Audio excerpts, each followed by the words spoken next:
Hello guys, तो अभी हम लोग स्टार्ट करने वाले हैं अपना नेक्स्ट वीडियो। चलो नेक्स्ट क्वेश्चन देखते हैं कौन सा क्वेश्चन है। ये है हमारे पास 551 नंबर क्वेश्चन है, ठीक है। The two chemical reactions are showing the in the following figure which statement is correct for reaction one. Reaction one के लिए कौन सा स्टेटमेंट करेक्ट है ये बताना है, ठीक है। पहला चीज देखो, दोनों के दोनों एक्सोथर्मिक रिएक्शन है, एंडोथर्मिक रिएक्शन नहीं है, क्योंकि दोनों में ही प्रोडक्ट का एनर्जी जो है वो कम है सबस्ट्रेट से।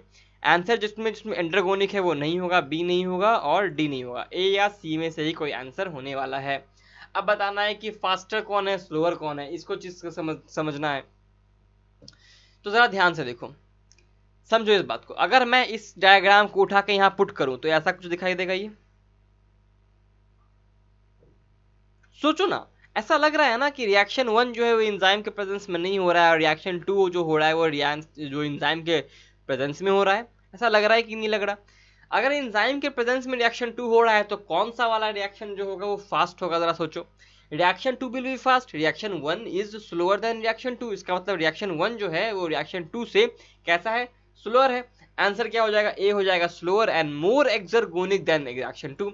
स्लोअर होगा वन वाला और मोर एक्सर्गोनिक होगा देन रिएक्शन टू, ज्यादा एनर्जी इसमें निकलेगा देन रिएक्शन टू। क्योंकि देखो, अगर हम लोग ट्रांजिशन स्टेट से बात करते हैं तो यहाँ पर पहले हम लोग ने इतना एनर्जी ऊपर बढ़ाया, फिर इसको प्रोडक्ट बनाने के लिए इतना सारा एनर्जी यहाँ पे निकल रहा है, हम लोग को दिखाई दे रहा है इतना सारा निकलते हुए, लेकिन हम लोग ने इतना सारा एनर्जी निकाल दिया तो एक्चुअली में नेट गेन तो इतना ही एनर्जी का हो रहा है। लेकिन फिर भी गेन मतलब कि इतना निकल रहा है, हम लोग के लिए गेन मतलब कि वो बाहर आ रहा है, इसीलिए हम लोगों ने ऐसा गेन का शब्द मैंने यूज किया, ठीक है।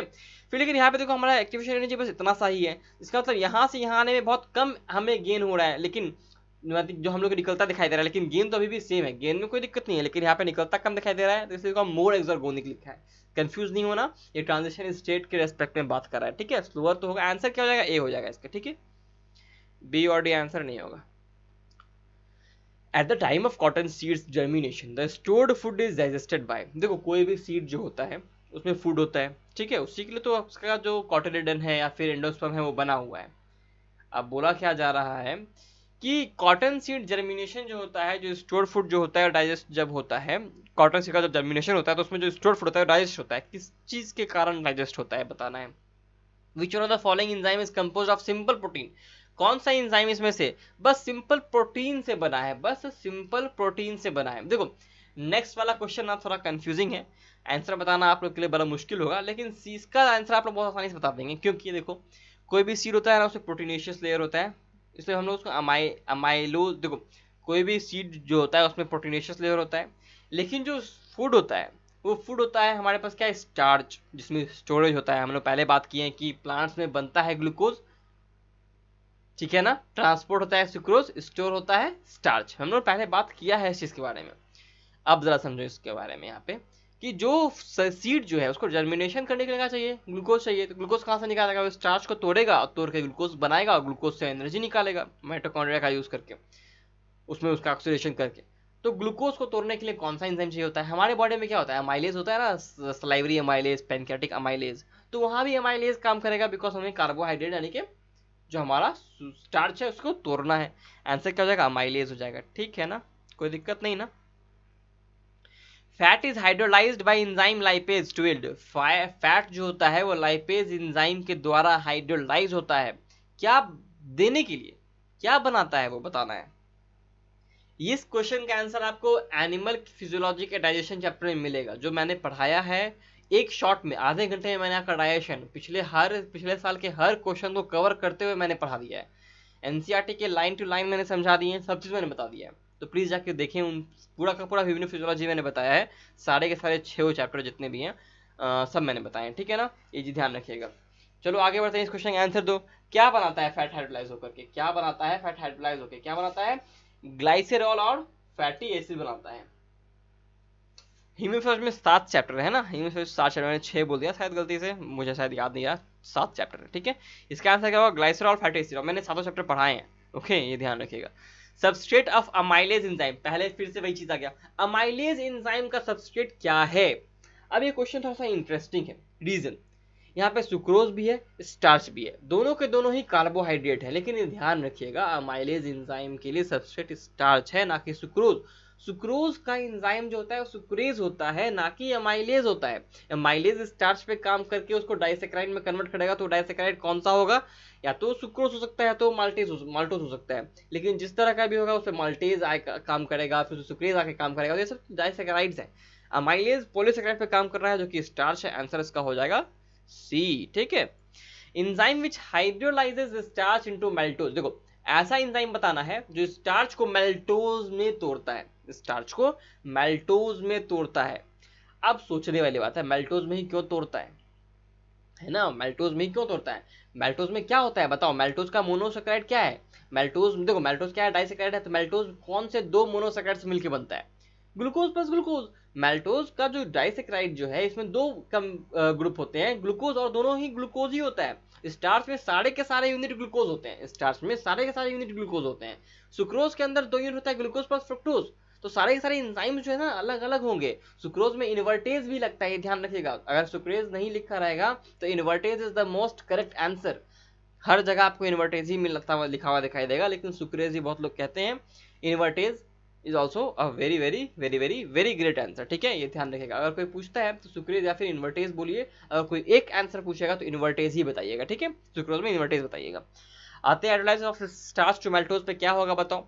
अभी तो हम लोगों ने बात किया, ये क्वेश्चन 11 जो क्वेश्चन नंबर 12 जो है ना वो बिल्कुल बिल्कुल सेम है, अमाइलेज होगा इसका आंसर। ठीक है, अमाइलेज जब काम करता है स्टार्च पे तो बनता है मेल्टोज, मेल्टोज पे काम करता है मेल्टेज, बनाता है ग्लूकोज प्लस ग्लूकोज। ठीक है, हमने 12 देख लिया ना। Which one is not an example for hydrolases, hydrolase का कौन सा एग्जाम्पल नहीं है। Hydrogen is remove from a substrate with the help of enzyme, hydrogen को रिमूव करने के लिए कौन सा एंजाइम हम लोग यूज करते हैं। Which one is not the example of hydrolases, hydrolase का एग्जाम्पल कौन सा नहीं है ये बताना है। देखो डिहाइड्रोजिनेज जो है ना वो ऑक्सीडेशन रिडक्शन का एंजाइम है। क्या है वो, ऑक्सीडेशन रिडक्शन का एंजाइम है। और हाइड्रोजन को रिमूव करना या एडिशन करना वही तो है ऑक्सीडेशन या रिडक्शन। इसीलिए सेकंड क्वेश्चन से आंसर आपको डायरेक्टली मिल रहा है, लेकिन फर्स्ट क्वेश्चन से आपको आंसर डायरेक्टली नहीं मिल रहा है।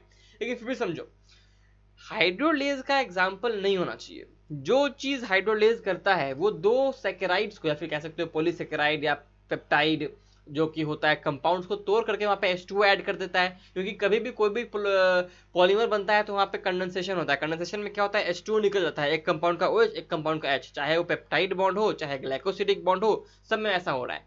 तो जब भी ऐसा हो रहा है तो हम लोग जब भी हाइड्रोजन H2O ऐड करेंगे है ना, तो वो फिर से अलग हो जाएगा, दोनों के दोनों जो पॉलीमर जो बने हैं जो, या फिर जो डाइसेक्राइड है फिर जो डाइपेप्टाइड है वो अलग होके मोनोपेप्टाइड या फिर मोनोसेक्राइड में कन्वर्ट हो जाएंगे। तो यहाँ पे कौन सा वो काम नहीं करता, वो काम कौन नहीं करता, डिहाइड्रोजिनेज वो काम नहीं करता, because it is an oxidation reduction enzyme. ठीक है, नेक्स्ट क्वेश्चन देखो, which graph shows the relationship between the rate of an enzymatic activity substrate concentration. कौन सा ग्राफ जो है वो rate of an enzymatic activity rate दिखाता है और सबस्ट्रेट का कंसंट्रेशन का नाम दिखाता है। अच्छा सा क्वेश्चन है, बहुत अच्छा सा क्वेश्चन है। देखो सबस्ट्रेट कंसंट्रेशन बढ़ाते चले जाएंगे तो एंजाइमेटिक एक्टिविटी बढ़ता चला जाएगा। ऐसा नहीं होता, ऐसा नहीं होता है। ठीक है, क्यों नहीं होता, क्योंकि हमारे पास एंजाइम का जो अमाउंट है वो सीमित है। जितना भी सबस्ट्रेट बढ़ा लीजिए आप, एक समय आएगा कि सारे के सारे एंजाइम्स काम कर रहे होंगे अपने लगातार पे, फिर भी कुछ सबस्ट्रेट लाइन में लगे हुए होंगे अपना काम करवाने के लिए। तो ये ऐसा लगातार नहीं हो सकता, because we have a limited number of enzymes, है ना, लिमिटेड नंबर ऑफ एंजाइम्स होता है। ऐसा भी नहीं होता कि सबसे कंसंट्रेशन घटाएंगे तो एंजाइम का एक्टिविटी घट जाएगा, बढ़ाएंगे तो बढ़ जाएगा, और फिर एक ऐसा एक्टिविटी आएगा जहाँ पे अच्छे से काम करेगा। ऐसा बिल्कुल भी नहीं होता, ये तो बहुत गलत ही है, इसको तो एक्सप्लेन करना ही मुश्किल है इस ग्राफ को। ये इस ग्राफ को देखते हैं, सिग्मोइड ग्राफ कह रहा है, पहला तो बहुत तेजी से काम करेगा और फिर ऐसा समय आएगा कि देखो ये इसका स्लोप देखो कितना कम है, फिर अचानक से खड़ा हो गया है। तो ऐसा तो नहीं हो सकता ना, ऐसा अगर होता और फिर हल्का सा ऐसा जाता ना तो ये अच्छा भी लगता है। लेकिन यहाँ पे देखो पहला ही स्लोप कम है उसके बाद स्लोप बढ़ा है, तो पहले स्लोप कम होना और बाद में स्लोप ज्यादा होना ये कभी नहीं हो सकता, बिकॉज पहले ही स्टेज पे सारे के सारे एंजाइम्स फ्री होंगे ना, तो उस वक्त सबसे ज्यादा तेज होगा। लेकिन पहला स्टेज स्लो है और सेकंड स्टेज जाके बहुत फास्ट हो गया, ऐसा थोड़े हो सकता है, एंजाइम अचानक से कहीं थोड़े आ गए। एंजाइम सबसे पहले स्टेज सबसे ज्यादा है, सबसे ज्यादा सबसे तेज जब रिएक्शन होगा तो सबसे पहले स्टेज में होने वाला है। तो अगर 3 स्टेज में बांट भी दे, ये पहला स्टेज है, ये सेकंड स्टेज है, थर्ड स्टेज है, तो पहला स्टेज का सबसे ज्यादा तेज होना चाहिए था, उसका स्लोप सबसे ज्यादा होना चाहिए था। वही ए में दिखाई दे रहा है, देखो पहला ये है, दूसरा ये है और तीसरा ये है। ठीक है ना, एक ऐसा स्टेज है जहाँ पे सारे के सारे एंजाइम्स खाली हैं, तो सारे एंजाइम्स काम करेंगे, बहुत तेजी से काम होगा। ये दूसरा स्टेट है जहाँ पे स्लोप कम हो गया है, इसका मतलब अब इंजाइम्स सारे के सारे फिल हो रहे हैं, अपने काम पे लग रहे हैं, तो सबसेट कितना ही बढ़ा रहे हैं हम लोग, अब एक्टिविटी धीरे धीरे स्लो ही उतनी ही कांस्टेंट रह रही है। और फिर अचानक से ऐसा हुआ कि सारे के सारे इंजाइम्स काम पे लग गए, तो अब सारा का सारा जो रेट है इंजाइमेटिक एक्टिविटी का वो कांस्टेंट हो गया। ठीक है, 15 देखते हैं। देखो वही चीज क्वेश्चन फिर से आया, ये ग्राफ मैंने पहले ही बताया है, मैं फिर से बोल रहा हूँ, ये ग्राफ मैंने पहले बताया है, इसीलिए ध्यान से देखिएगा इसे। ए जो क्या है, ए क्या है, ए जो है ट्रांजिशन स्टेट है, ए क्या है, ट्रांजिशन स्टेट है। और अगर आपको ए पता चल गया ट्रांजिशन स्टेट है, तो आपको इस क्वेश्चन को सॉल्व करने का कोई जरूरत भी शायद नहीं होना चाहिए, बिकॉज ए में सिर्फ और सिर्फ ट्रांजिशन स्टेट सिर्फ और सिर्फ बी में ही दिख रहा है हमें। बी क्या है, पोटेंशियल एनर्जी है, पोटेंशियल एनर्जी होता है वाई एक्सिस के ऊपर पोटेंशियल एनर्जी होता है। डी कैसा होता है, इन प्रेजेंस ऑफ एंजाइम। सी क्या है, इन एब्सेंस ऑफ एंजाइम। सी जो है वो एब्सेंस ऑफ एंजाइम है, एक्टिवेशन एनर्जी विदाउट एंजाइम। और डी क्या है, विथ एंजाइम है। ठीक है, एक्टिवेशन एनर्जी यानी जो कम है।